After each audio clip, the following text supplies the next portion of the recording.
হঠাৎ করে এই কাজে মন বসছে না, বিছানা ছাড়া ভার মনে হচ্ছে, আগের মতো উদ্যম পাওয়া যাচ্ছে না, এমন অভিযোগ এখন অনেকেরই।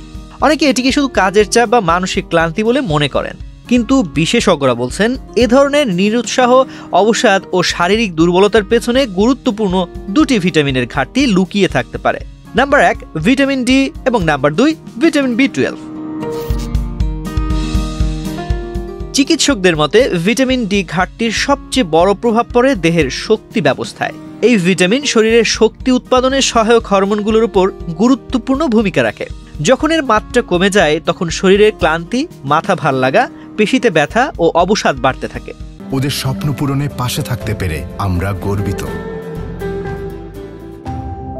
শুধু তাই নয়, দীর্ঘমেয়াদে হাঁটুর ব্যথা, হাড় ক্ষয়, রোগ প্রতিরোধ ক্ষমতা দুর্বল হওয়া এবং মনের ওপর নেতিবাচক প্রভাবও দেখা দিতে পারে।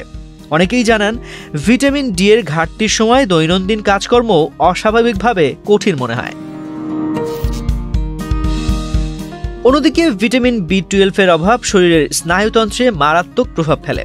এর ঘাটতিতে মানসিক ক্লান্তি, মনোযোগ কমে যাওয়া, ঘুমের ব্যাধি, উদ্বেগ, হাত পা অবশ হওয়া কিংবা পেশি দুর্বলতার মতো সমস্যাও দেখা দিতে পারে। বিশেষজ্ঞদের মতে এই ভিটামিন রক্তের লোহিত কণিকা তৈরি, মস্তিষ্কের কার্যকারিতা এবং স্নায়ু সুস্থ রাখার জন্য অপরিহার্য। ফলে এর অভাব শরীরে শক্তি কমিয়ে দেয় এবং মেজাজে প্রভাব ফেলে। চিকিৎসকরা বলছেন অলসতা বা ক্লান্তি দীর্ঘস্থায়ী হলে অতি সহজেই রক্ত পরীক্ষা করিয়ে জানা যায় শরীরে ভিটামিন ডি ও বি12 এর মাত্রা ঠিক আছে কিনা। পাশাপাশি নিয়মিত সকালবেলা সূর্যের আলো পাওয়া, ডিম, মাছ, দুধ, কলিজা, দই এবং শাকসবজি খাওয়া এসব অভ্যাস ভিটামিনের ঘাটতি কমাতে কার্যকর। প্রয়োজন হলে চিকিৎসকের পরামর্শে সাপ্লিমেন্টও নেওয়া যেতে পারে। শুধু ভিটামিন নয়, জীবনযাত্রাও এখানে বড় ভূমিকা রাখে। অনিয়মিত ঘুম, কম পানি পান, উচ্চ কার্বোহাইড্রেট খাবার এবং ব্যায়ামের অভাব শরীরকে আরও দুর্বল করে দেয়।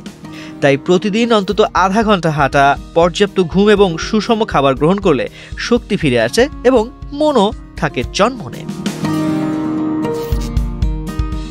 বিশেষজ্ঞদের মতে যদি প্রতিদিনই শরীর ঝিমিয়ে পড়ে, কিছুই করতে ইচ্ছে না করে, তাহলে এটিকে শুধু আলসেমি ভেবে উপেক্ষা করবেন না।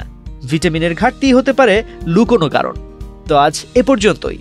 স্বাস্থ্য বিষয়ক এমন নানা তথ্য জানতে বাংলাদেশ প্রতিদিনের সঙ্গেই থাকুন।